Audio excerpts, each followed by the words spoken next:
Have you recently started using Jira in your company? In that case, you should be worrying about how to keep your Jira instance clean and how to make sure that your Jira instance doesn't really end up with a lot of unused configurations and unnecessary mess.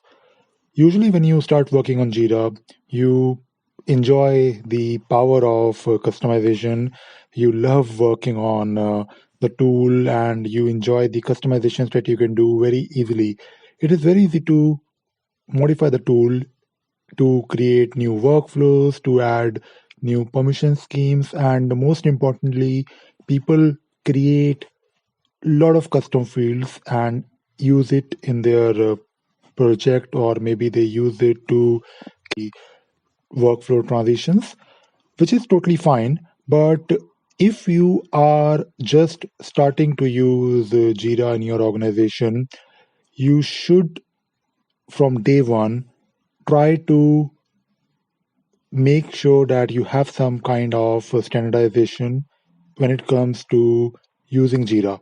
So first ask yourself, why are you using Jira? What is the purpose? What exactly are you trying to achieve? What is your problem, your challenges in the company? So let us say you are using Jira for software development, or maybe you are using Jira for your help desk, or maybe you have just your own custom process. Maybe you are not really following agile.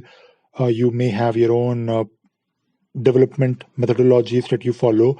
Now, in any organization, you can always try to consolidate the way you work, the way you deliver your projects. Maybe you're working on your products, or maybe you do some kind of a service for your clients where you keep on adding customizations on your existing projects or products, maybe. But in most cases, it is easy to have some kind of common way of working, or the way you deliver your work. And you should try to also enforce those practices, those processes in the tool as well.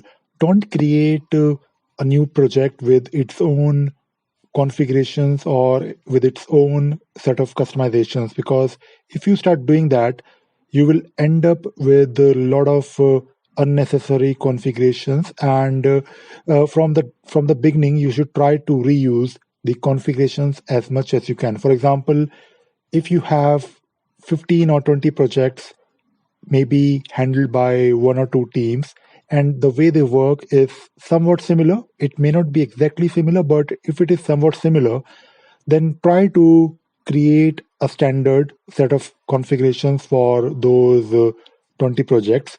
And also try to convince the users that you don't really need to use these five custom fields with similar names.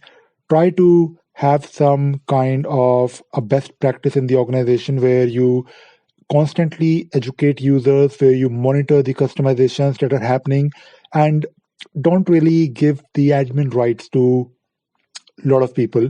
This is a very common mistake that people do.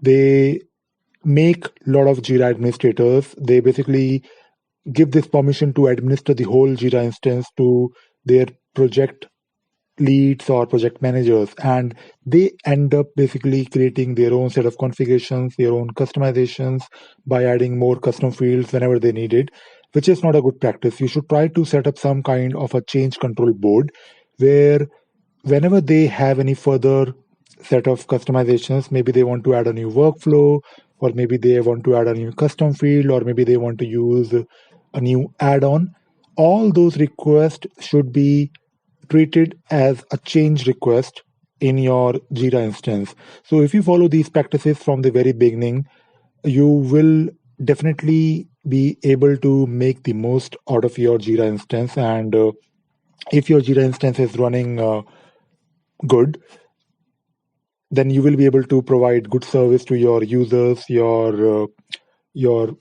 developers, your testers, or maybe your customers if they're using Jira. And when you have a Jira instance, which is a big mess, it will take a lot of time, a lot of energy, and definitely money to clean it up on a regular basis.